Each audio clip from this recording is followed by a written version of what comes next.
It'll also touch personal lives.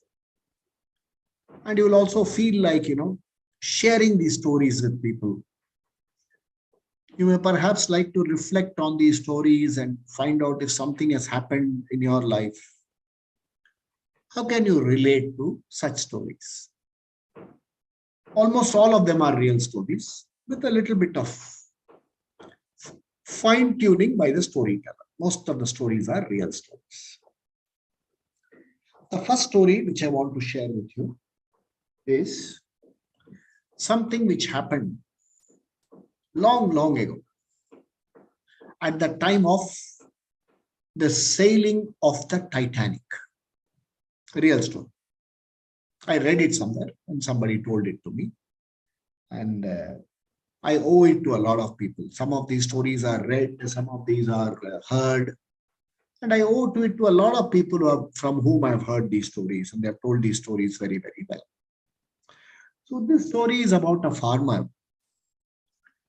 who, a middle ordinary class farmer, got a small plot of land that he heard that the Titanic is going to sail from England to New York. It's going to be a sail, and it's a once in a lifetime opportunity. So what he did, he spent all his money. Whatever money he had, he spent all his money in buying tickets for himself, his wife, and his 5 sons. These were non-refundable tickets. If you cancelled, money is gone. He bought 7 tickets. He put his life savings into the trip.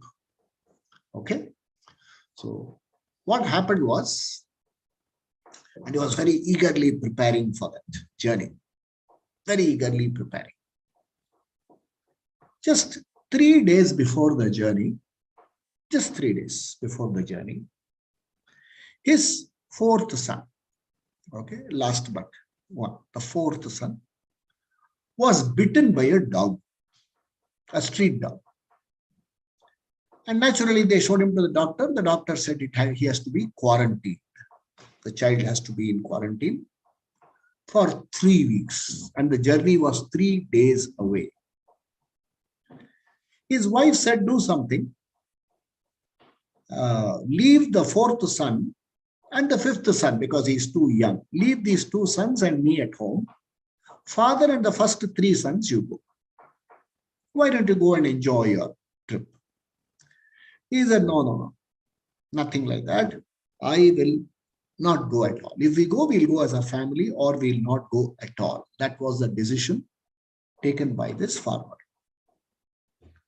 And on the day of the departure of that Titanic from the port of Southampton, the farmer went to the port. He saw everybody boarding the boat and waving, and photographers photographing, people writing down on the newspaper. And he was looking at the whole thing, with tears in his eyes. He said, life savings I have put into this journey, and I'm not able to go. Okay, he was on the verge. He was crying virtually. He was very crying, and then he came back home, very, very sad person. 3 days later, you know what he did? He picked up a garland and ran all around his village looking for the dog to garland. Thanks to the dog bite, his entire family was saved, because he read 3 days later that the Titanic hit an iceberg, and how many people perished when the Titanic sank. So very often in life, opportunities like this happen. Something you're eagerly looking forward to gets cancelled. Very, very, we look forward to. But looking back, you start connecting the dots. When you connect the dots, you find there was a meaning in the whole thing. All you have to do is pick up a notebook and a pen. Write down if in your life something like this happened. This is a story of connecting the dot backwards. Remember something, we can never connect the dots going forward. You can only connect the dots going backwards. Because you can't see today what is going to happen tomorrow or next week or something. But today, can you look back at your life? And can you connect the dots? Okay. So this is a story on connecting the dots. And there's a saying, whatever happens, happens for the good. I don't know. I can't comment on whatever happens for the good. Whatever happens, there is something in it for you and me. If our eyes are open, we can learn a lesson. So this is the story of the farmer, wife, and 5 sons who put their life savings in the Titanic, and the Titanic journey did not happen. And what happened? That's the story. Right? Now, let me take you to another story. I've written down about a number of stories now. I'll share with you some stories. Right. This is again a real life story which happened less than 10 years ago. It happened in a place where I was consulting. And I was teaching them communication skills and things like that. It happened. A young, bright software IT professional, so bright. And you tell him, he'll say, this is where the code is, this is how it is, this is how it is. A brilliant fellow, absolutely brilliant fellow. So one day he came to the HR person to whom I was talking. The HR person was a fairly senior person, very wise man.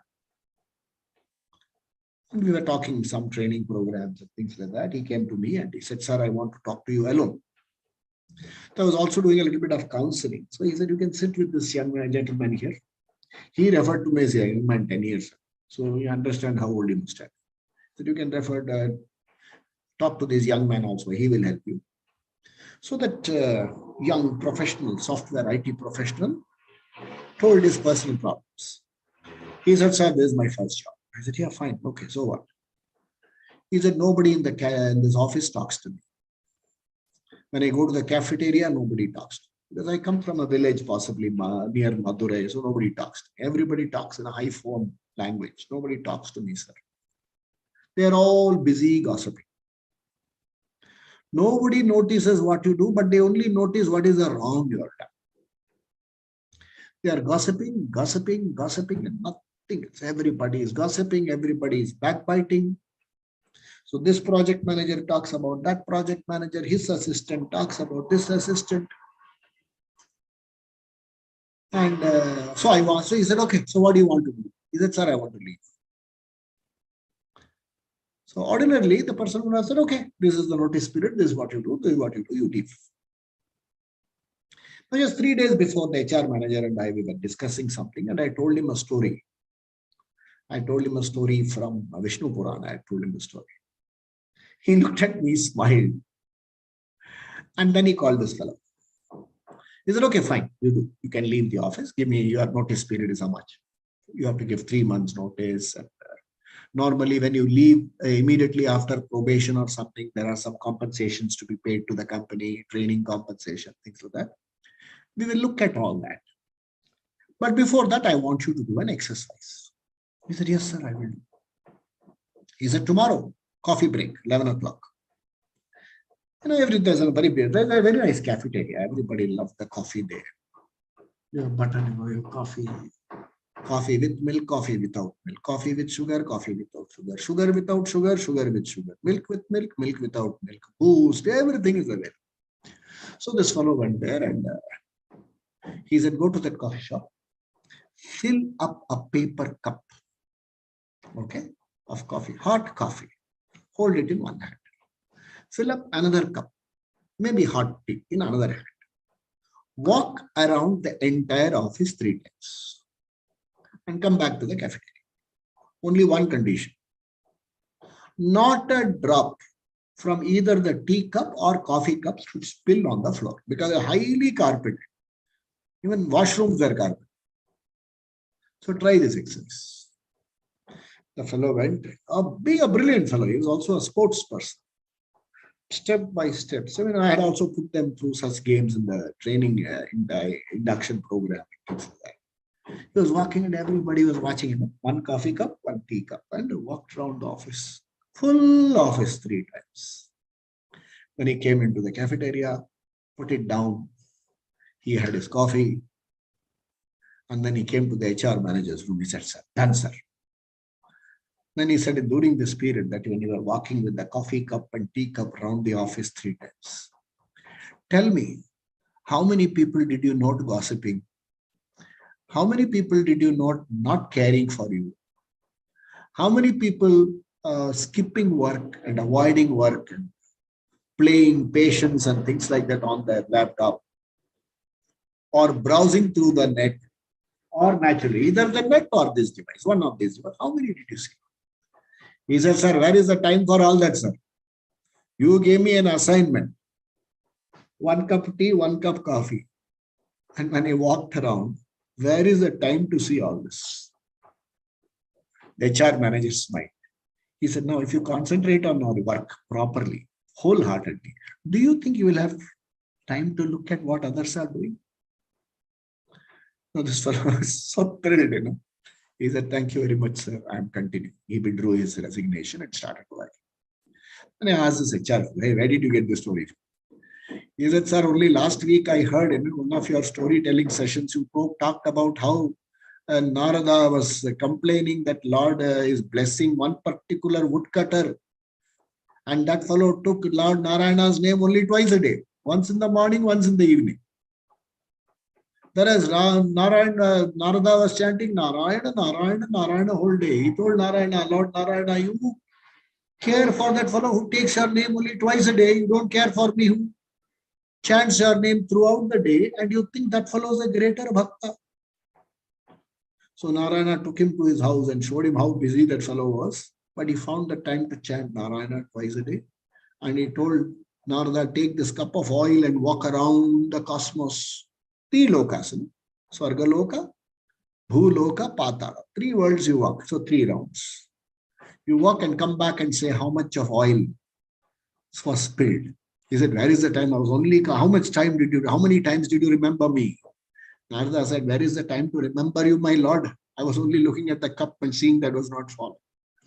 So look how a very smart HR manager took this story, and having taken this story, he very beautifully spun it into his in his HR counseling narrative. I was so impressed, and that struck me immediately how each story from any of the scriptures, from the epics, from the Purana, are all relevant to you and me on a daily basis.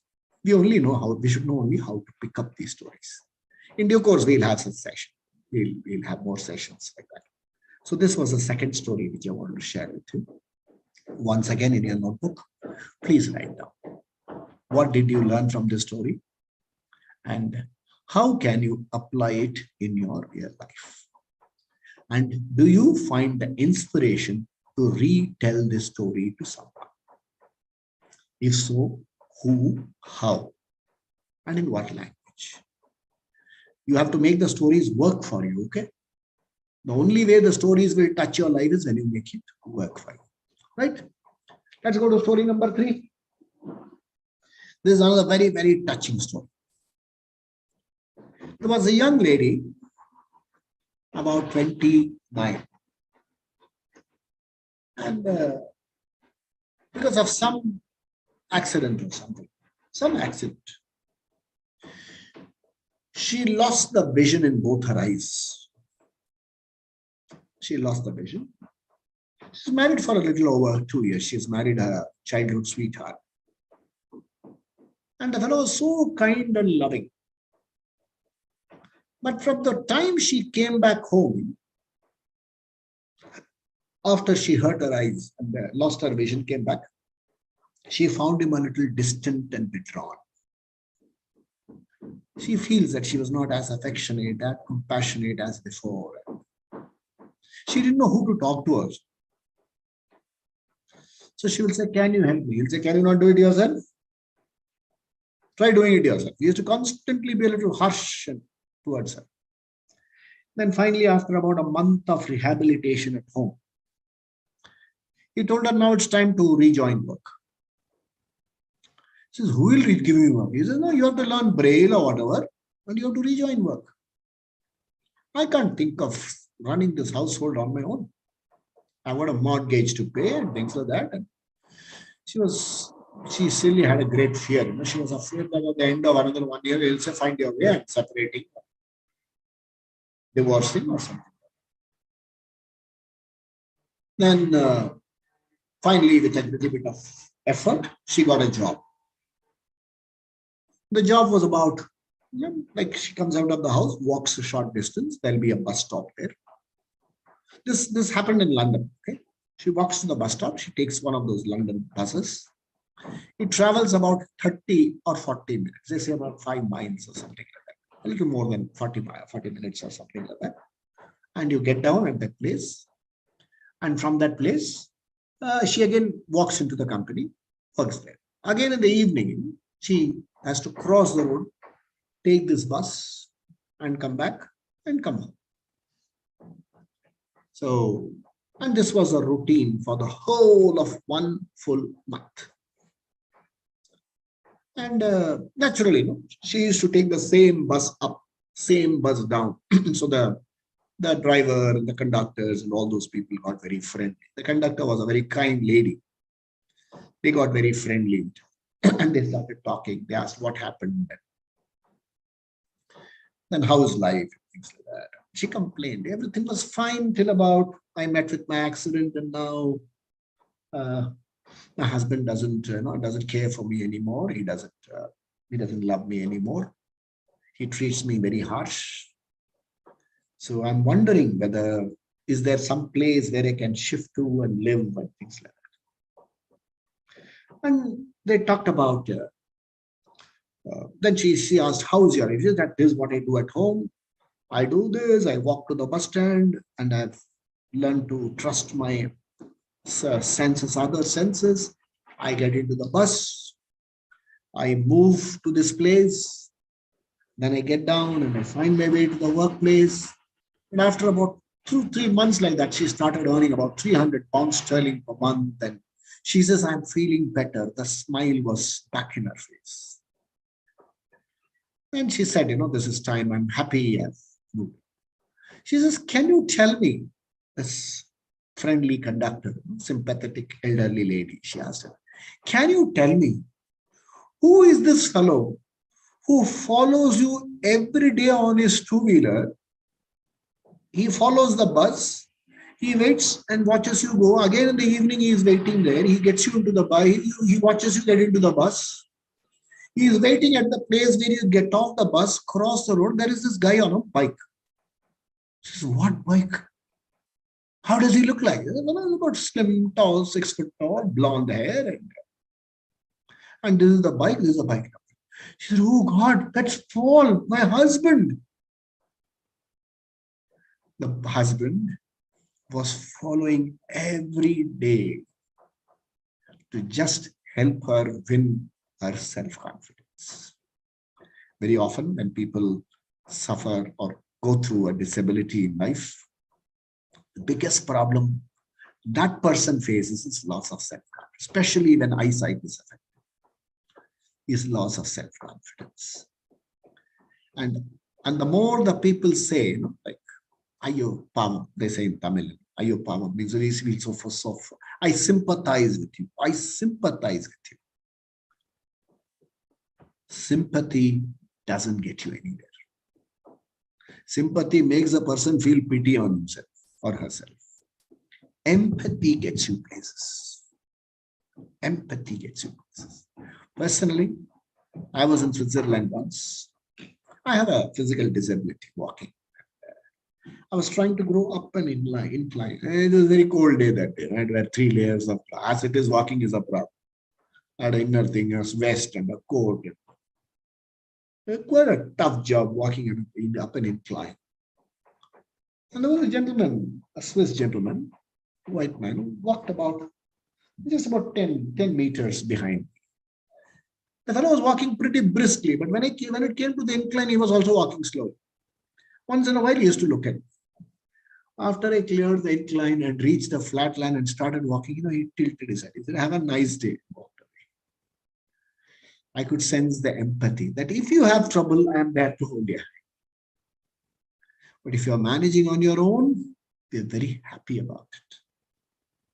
So people with disabilities, people with, as we become older, especially when the limbs start giving trouble, senior citizens, a lot of senior citizens here.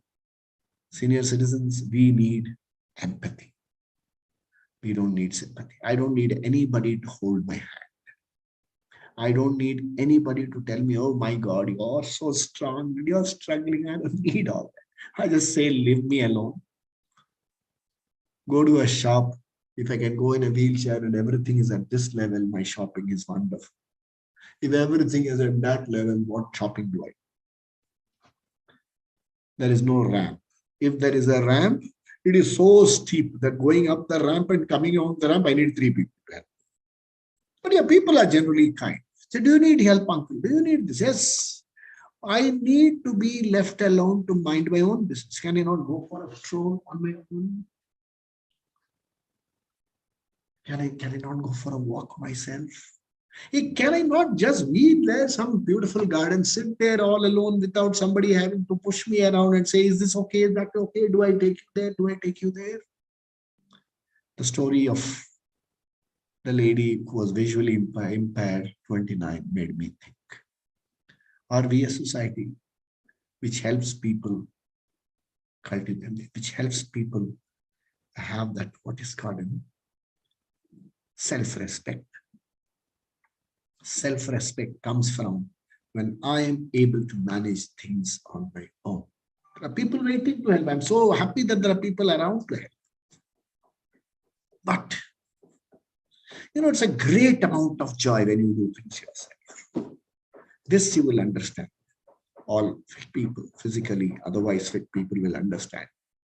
Only when you are able to get into the mind of a person who has these kind of problems. This is a story. Again, take out your notebook, write it down. Can you make a difference to somebody's life? Not by sympathy, but by empathy. Can you make a difference? That's a very important. Yes, okay. Let's go to story number 4.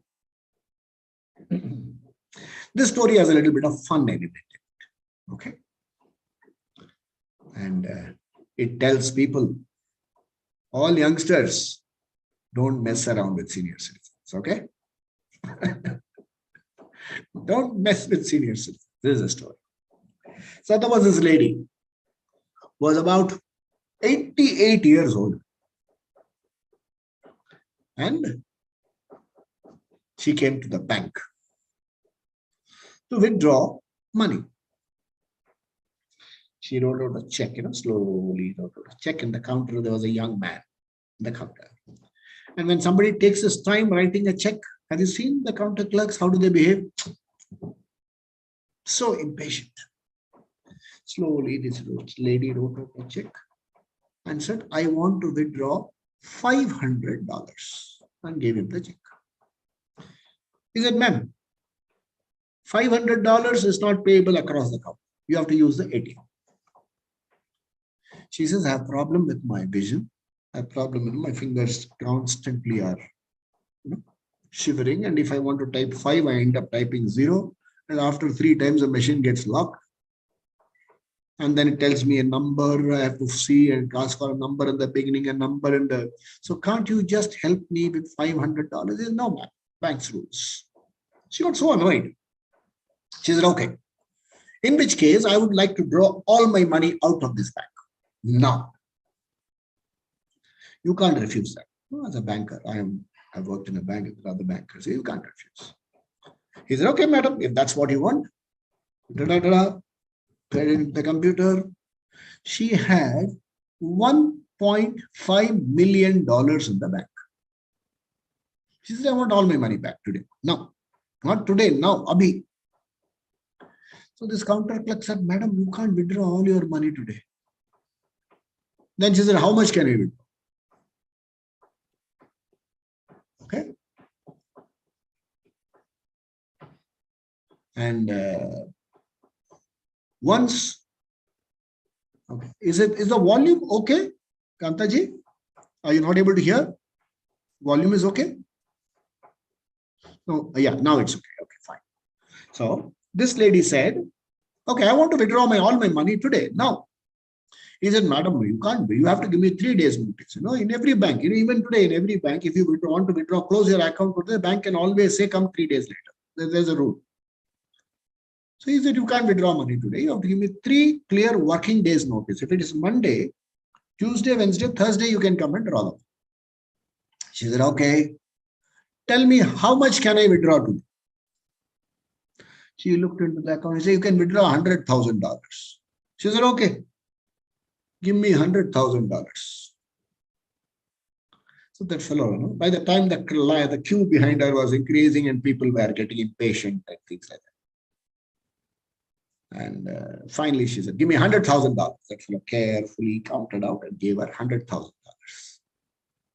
From the $100,000, she took 5 $100 bills and put it into her bag and returned $99,500 and said to deposit it back into the account.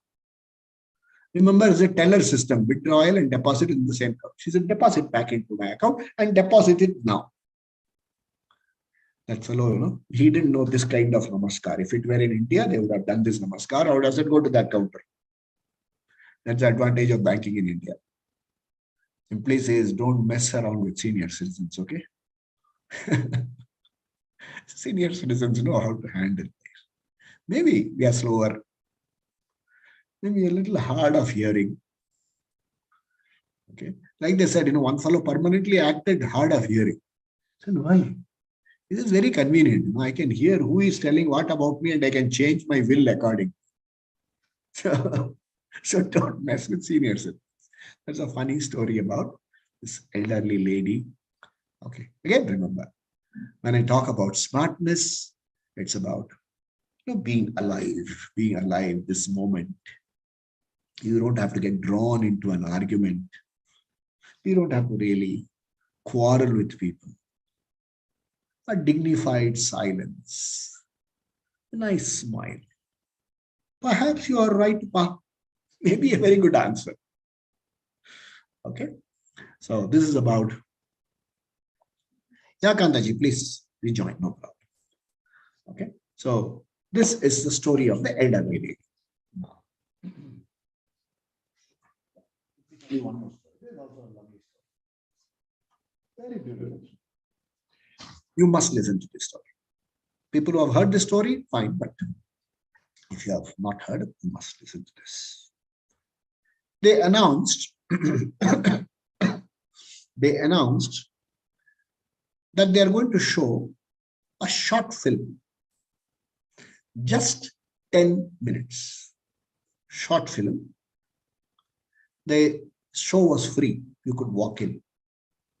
The auditorium had only 200 seats, so 200 people were invited. So before there will be khana, after them, before that snacks and drink, and after that food. So they said, we will give you all this, and they said a short film will be screened. And a lot of people registered and came. So they joined. Not on time, the screen opened. They saw a blank screen. They thought, okay, titles are coming, something is coming. Okay. It's coming, they're coming. 7 for 1 minute, 2 minutes, 3 minutes, 5 minutes, 8 minutes, nothing came. People were getting impatient. Then the camera slowly got closer and up and down. They saw it was the ceiling of a house. Slowly, the camera panned and moved to the walls. It showed the 4 walls.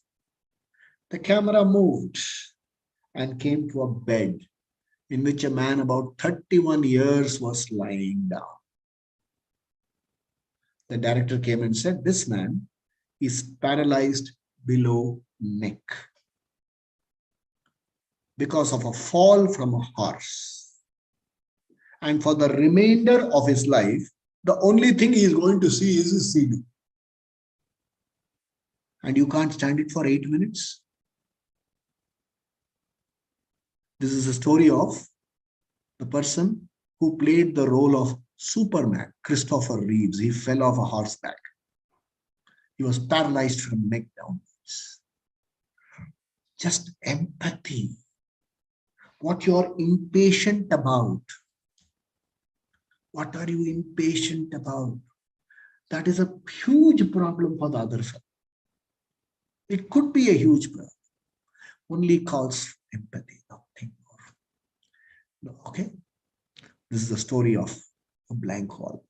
Next time, every time you find impatience coming up into your system and you feel like yelling at people, just understand. Perhaps he is, in our Vedic philosophy, we call it you have your own prarabdha karma. Your karma is following. Who knows what karma he is following? Let's not lash up. Okay. Now, this is a story which happened. The next story is about which happened in a school. 3 stories on education. It happened in a school. There was a young boy, 4 or 5 years maybe. 5 years, let's take it 5 years, and the teacher is teaching. Hello, Arnav. You have 2 apples with you. I give you 2 apples. How many apples you will have?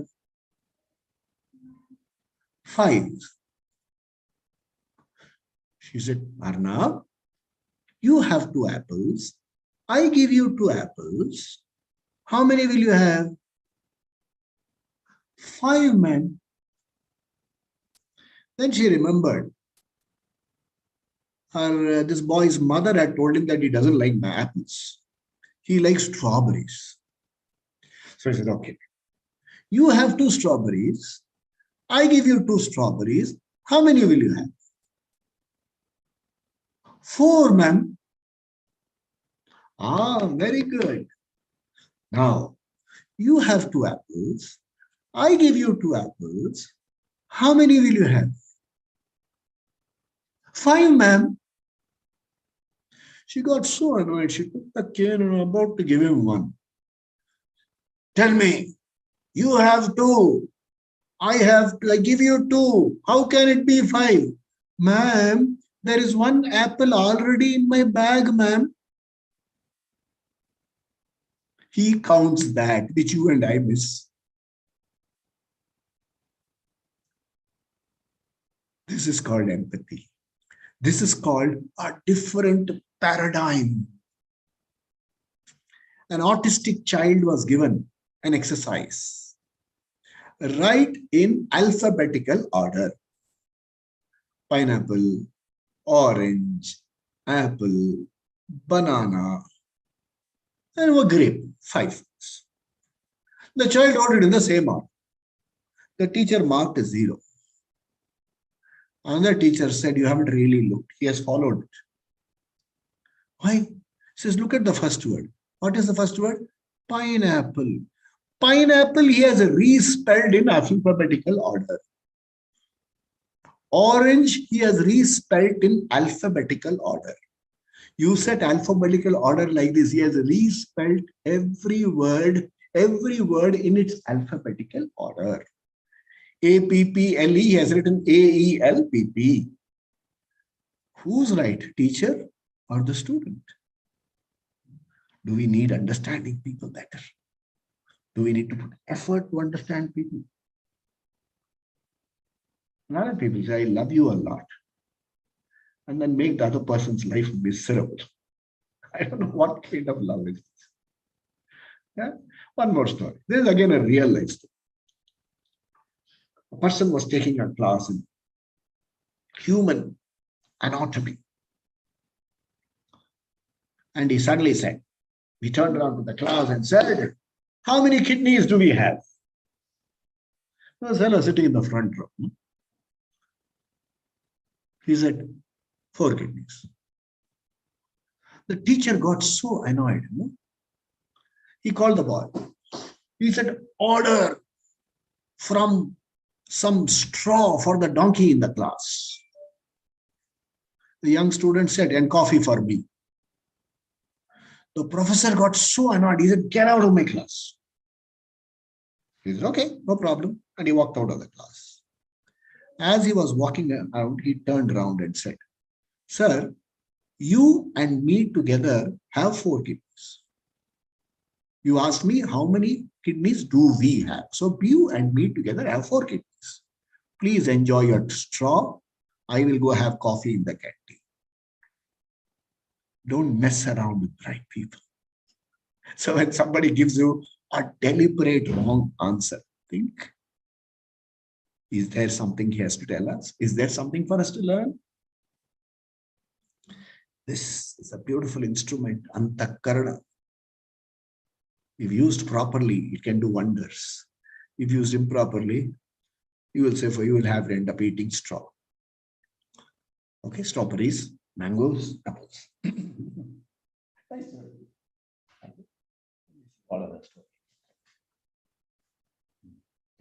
This is a lovely story. You must listen to it.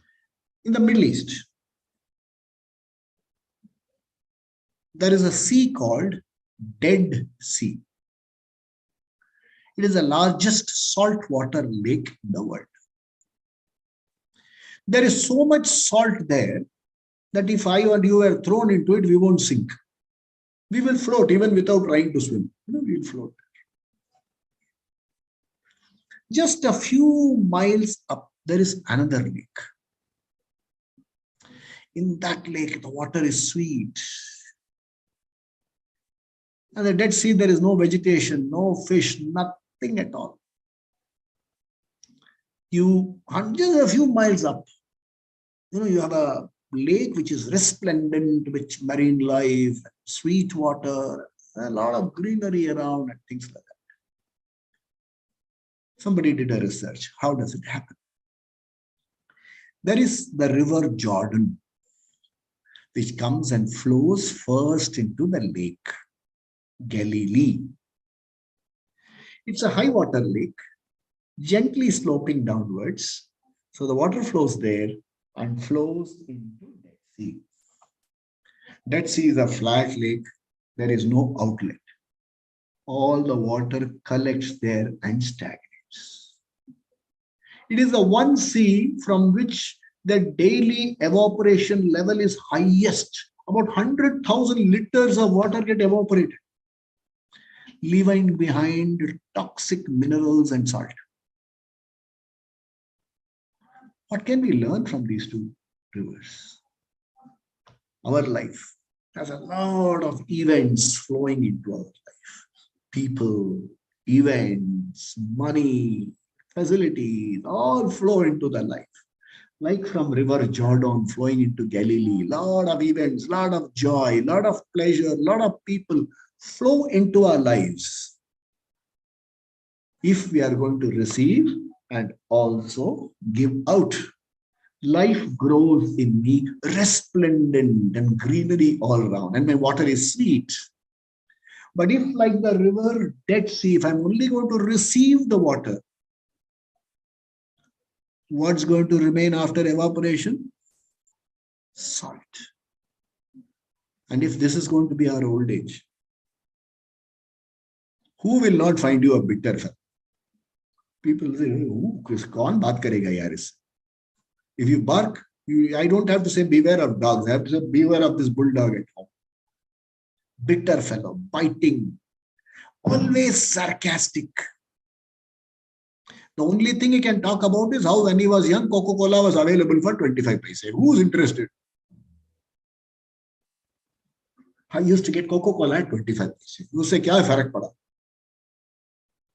So be like the lake of Galilee and not like the lake of Jordan. Many of the stories which I'm sharing with you today, I owe it to a monk, Gaur Gopal Das from ISKCON, wonderful storyteller. I read his books and I'm looking for an opportunity to meet him sometimes. Okay. So there's a wonderful story I heard from. Right. Let me take you a little further. Toxic people, I told you. Yeah, this is another lovely story. It was the 50th wedding anniversary of a couple. They decided to celebrate it in style. Okay, and then they had chosen a particular restaurant, and they said, we'll go to that restaurant there and celebrate our wedding anniversary in that restaurant. The table was booked. They reached there promptly on time. So as they walked in, the restaurant manager, he came and said, sir, your maitra for this evening is Sujoy, young Bengali boy from Bengal. Sujoy. And Sujoy will take care of you, sir. So Sujoy came and he said, first thing, please blindfold yourself. So both the husband and wife were blindfolded. They said, hold your hands and you hold on to my coat tail. Just trust me and keep walking with me. They walked. He took them to the lift and they went up third floor and kept walking. As they were walking, they found they could see nothing at all, tightly blindfolded. Not like the magicians blindfolded. Tightly blindfolded. Finally, they were led to a table. They felt and sat down. He said, take off your blindfold. When they took off the blindfold, nothing was visible. It was a totally dark room. They said, how do we order? They said, don't worry, sir, I will explain it. This fellow explained, you have rice, you have bengun bharta, you have, khichdi Bengali style, you have luchi cooked in maida. He explained, this is a lobster, this is cooked in there, this is a crab cooked like this. So please order. They ordered. And the food was served. They said, how do we eat? He said, you feel around your plate, find out where your roti is, find out where your dal is, dip and eat. They took their time. Normally, what they would have gobbled up in 35 minutes took nearly 2 hours. Then they said, pay the bill. How do you pay the bill? That feel around your pocket, took out, is it 10 rupee, 20 rupee? If it is your credit card, put in your credit card. What is the PIN number? Please feel around the keyboard and put in your PIN number. With great difficulty, they did, and they came out and they came to me. They said, yeah, it's a great experience. The manager came and said, I want you to understand, Sujoy and 10 other waiters in this restaurant are visually impaired. So here we gave you an experience. Here we gave you an experience in how the life of a visually impaired person is. And he can give you perhaps excellent service. Understand how payment is. Keying in. What you do it easily. That fellow has to use the same technology. Has to use the same technology. See, in our currency notes, on the side, left side, there are some marks there. They're supposed to be for Braille. You're supposed to feel that and find out which currency note it is. Try finding out and tell me which note it is. I am from Reserve Bank. I don't know how to find it. And you expect a person who is visually impaired to feel and pay you correctly. And he's served, he's served. Hey, this is bangan ka bharta, this is khichdi, this is on your right side, this is on your left side. You have to really feel around. And when you feel around, when one sense is off and when the other senses work, your sense of smell, your sense of taste, your sense of hearing, your sense of feel works wonderfully. The wife said, that was really the only day in my so many years of married life, this was the first time I understood the fragrance of Began ka bharta. This man said, I didn't know that sheddo chal is, your parboiled rice. So he said, I didn't understand that sheddo chal should be cooked so well. This is the fragrance. He said, I didn't understand even that the finger bowl which I used, the water smells differently. And he says, I didn't understand that how with every sip of Chinese tea, Fresh hot water is poured, then with every sip, the taste differs. When the tea leaves get fermented, the taste differs. He said, oh my God, what a revelation. This is something for all of us. Once in a while, we all talk about Mauna Vratam. Hey, do something. Do Nayana Vrat. Tie a blindfold around your eyes for 1 hour every day. And try doing your normal work. Just see how your empathy for the other man grows. Try. Before you start your car and these days people wear glasses here and say, where are my glasses?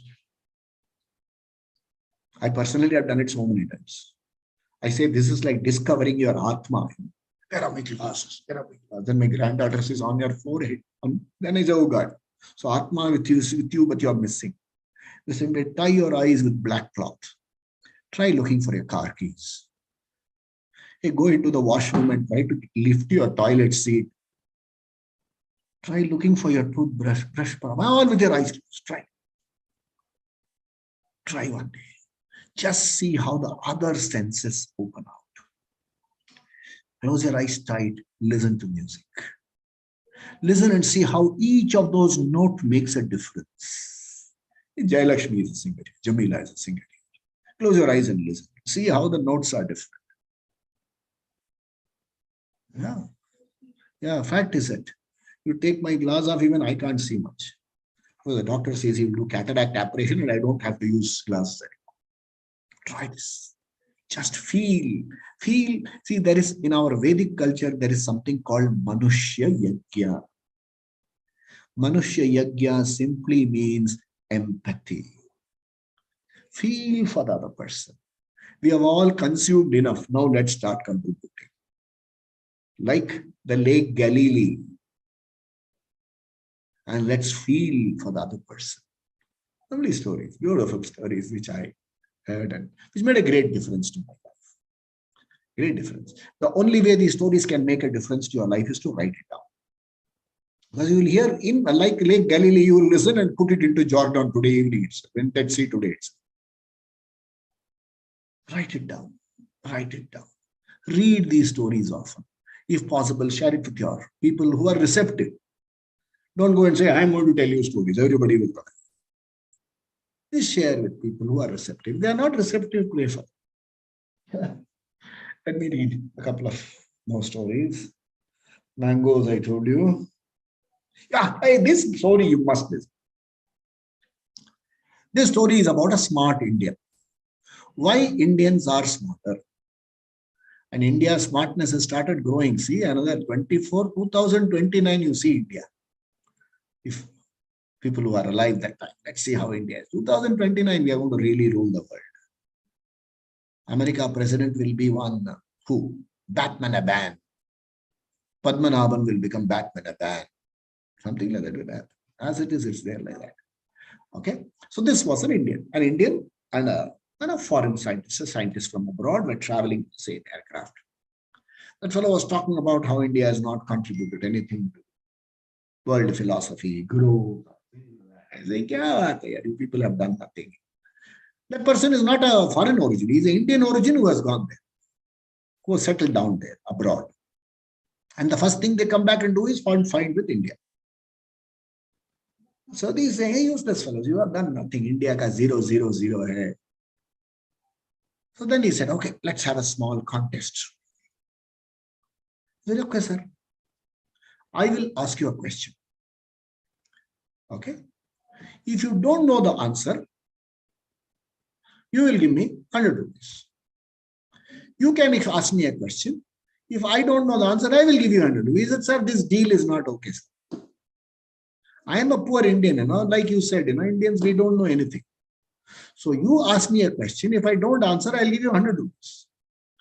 I'll ask you a question. If you don't answer, you will give me 1,000 rupees. Is that okay? I said, okay. He said, sir, your turn first. So that person asked a very elaborate scientific equation. The Indian, without hesitation, took 100 rupees and said, here is your 100 rupees, sir. I don't know the answer. Then he said, my turn, sir. Yes, ask. He said, tell me, what goes up the hill on 4 legs and come back on 3 legs? What goes up a hill on 4 legs and comes back on 3 legs? I thought, and I went into Google, everything. He said, stupid fellow, what kind of a thing is it? He said, okay, sir, thank you very much. He said, what do you mean, thank you very much? You are also not able to answer my question, so pay me. He said, right, you have paid me 1,000. Now here is one more 100 rupees. Fine, happy, leave me alone. And for the rest is 17 hours, this fellow kept quiet. Don't fiddle around with the smart Indian. Okay? Earn 1,000, return 200, 800 rupees. Still, I am better off.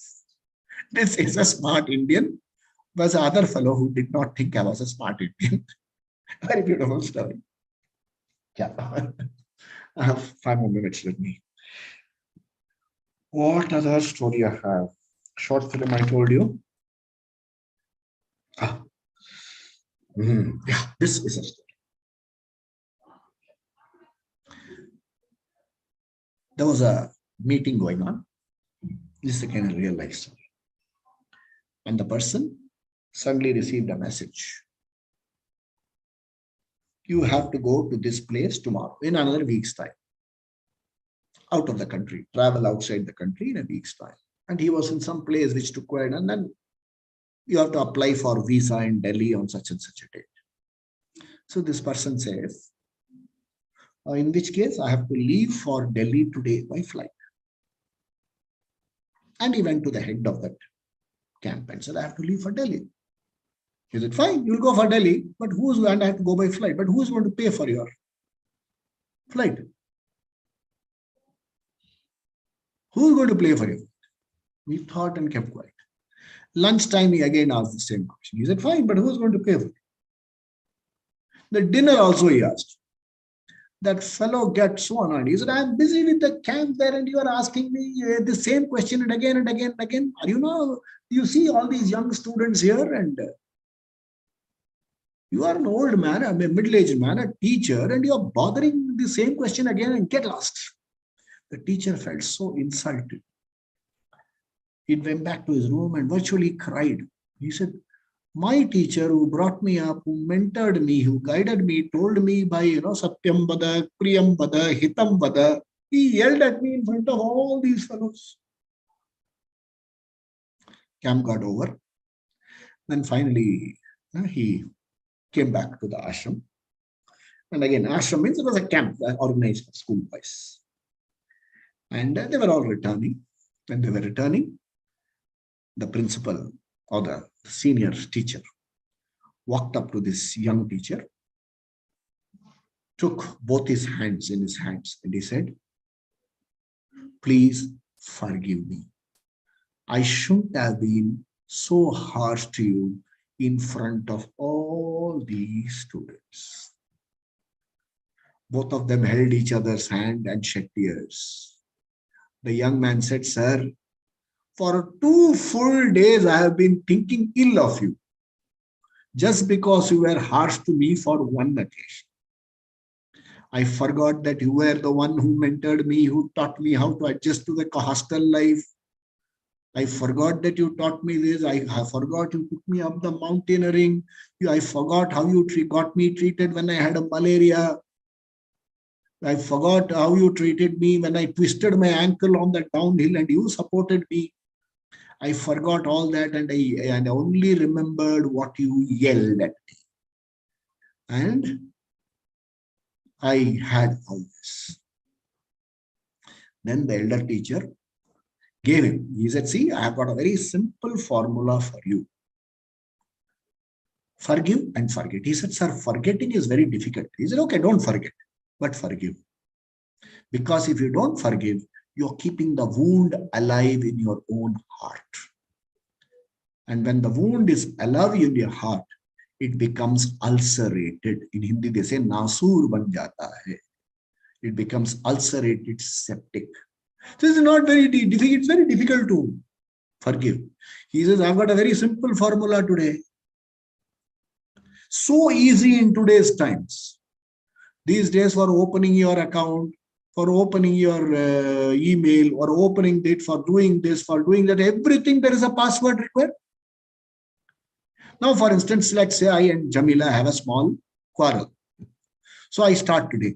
I forgive Jamila. I forgive Jamila. That is the password I'm going to use for that. Of course, Jamila and I never fight. That's another thing.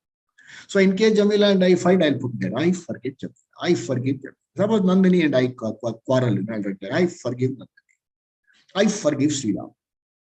And you can write there. I forgive. I forgive more. At the end of 10 days, you will find that, you're laughing even as you are typing. And you will call up and say, what's my password? But don't tell, okay? Then you misuse your password. Keep changing it every 10 days. And look at the space it creates here. The space is created in your heart and here. And this inner space is called inner leisure. Inner leisure is that valuable space which actually tells, it is called the disposition, which actually tells you how happy you are. If this inner space is occupied by all this, how can I forgive that person? That fellow did to me, that fellow did to me, that fellow did to me. All preoccupied, like very often your Gmail says your account is full. No further email can come in. You have to clear all those files. Go to those files. There are old pictures stored there. Delete all those old pictures. Go to all those. This fellow did wrong to me. Delete all that. Delete all those old folders. Like he did to me, he did to me, he did to me. Delete all that. And look at how much space is created. And in that space, you will discover the happy you. The truly happy you. That is me, that is you. And that is what the Vedas come and say, Aham Brahmasmi. I am that happy being, occupied by muck. Our thoughts are, he did this to me, he did this to me. I should have spoken back like that. Delete all that. That deleting is possible. Just put it as a password and keep writing. And see how it disappears. Okay, so lovely, nice stories. Yeah, 6:30. Completed 1 hour of stories. I want you to try and remember these stories. Write them down. And at every opportunity, tell these stories. A story is valuable when it is capable of being retold. Tell these stories. Tell these stories in various languages. Add your own namak mirchi masala. Give it your own flavor. If I say it is my story, you change it and say your story. There is no copyright. Stories, tell stories of love, stories of forgiving. 2 weeks back, we talked about stories of love. Talk about stories of discovery. Talk about stories of empathy, self-discovery. There's no guarantee how long we are going to live. No guarantee at all. The day we are born, there is only one thing certain. That one day we have a known birth day and an unknown going day. Rest all of this, graying, growing, going. This is life. And if this graying, going, growing is like Lake Galilee, then there is life around you is resplendent. If it is a Dead Sea, then like the name itself is a dead life. So this is a few stories I want to share with you. Thank you, seniors, today. Thank you, all of you who have been found time to come today and share thoughts. The floor is open. Thank you, sir. Thank you very much. The floor is open if anybody wants to share anything. Yeah. Mohan, thank you very much. I want to have the password. I forgive Mukundan. That was a good story. Deleting things. Often we forget to delete. Yeah. That happens. Right, happy. Saying is easy, Mohan, but practically doing is little. No, that's why you put it as a password. It will take time, but it will happen. Yeah. That's why I said, see, doing it only in the mind is difficult. Put it as a password. Jamila often forgets to delete from her mobile, and often she asks me, "Arey Baba, it is asking for space. What to do?" Yeah. Yeah, one thing I'm sure Jamila doesn't have to do this forgiving, and she doesn't have to. She's one of the radiant, smiling person, always smiling. My password will be I can't forget your smile, Jamila. Good one, good one. Yeah, Jamila is a wonderful singer, actress. Oh my God. In fact, the first row is completely from Bangalore. You know, Sriram, Mohan, Jamila, and Kantaji. They are all from Bangalore. Kantaji and I are neighbors. Oh, okay. I am now in Bangalore. You are in Bangalore now. A few months, yeah. And Kumar is my friend of over 30 years, and then we share a lot of things. Wonderful. Nandini is a student I'm mentoring and trying to develop her into a very good storyteller. She's a very good storyteller. Even the Titanic story, it happens with so many people. Many times people have missed the bus and missed the train, and they the next day there was accident or buses fall into the ditch. It happens. Yeah. Wonderful. So thank you very much for being with me this afternoon. We'll meet again. Okay. Monday after next, twice a month we'll come. And if you have ideas, on what you want, please message it to either me, Abhishek, Archana, and then we'll share it and have stories done for you. There are interesting story sessions being planned. And there's one story, I'm going to come up with a story shortly. Philosophy from Hindi movie songs. Oh, good. Okay. Suppose you listen to the song, hey bhai, zara dekh ke chalo. What is the philosophy? Yeah. Like, our Sri Ramji is going to sing, you know. Chand aur sitaron ki tamanna ki thi. Let's see what philosophy is there. Look at the philosophy. Zindagi ka saath nibhata chala. Let's look at the philosophy. So one session on philosophy. And one session, please get all your friends. Register in advance. I'm going to share secrets on how to sing like different singers. Okay. How to sing like Mukesh, how to sing like Hemanta Kumar, how to sing like Saigal. You can do that? You can do that, Mohan? Yeah. I will show you how to sing like Asha Bhosle. Male voice Asha Bhosle. Great. Demonstrate, no? It's very easy. There is a little bit of practice. Jaiye aap kahan jaiye. ये नजर लौट के फिर आएगी ये नजर लौट के फिर आएगी आया ना It's sounding like that only. सैयापन के अनारे मोहे लेके जाना. I'll teach you all this one. Abhishek Begum. Have a lot of fun. Wonderful folks. Thank you, sir. Thank you very much. Thank you very much. Mohan. Thank you, everybody. Thank you. Thanks. Thank you. Nice. Bye. Bye. Thank you. Very nice. Well done. Very Thank nice. you.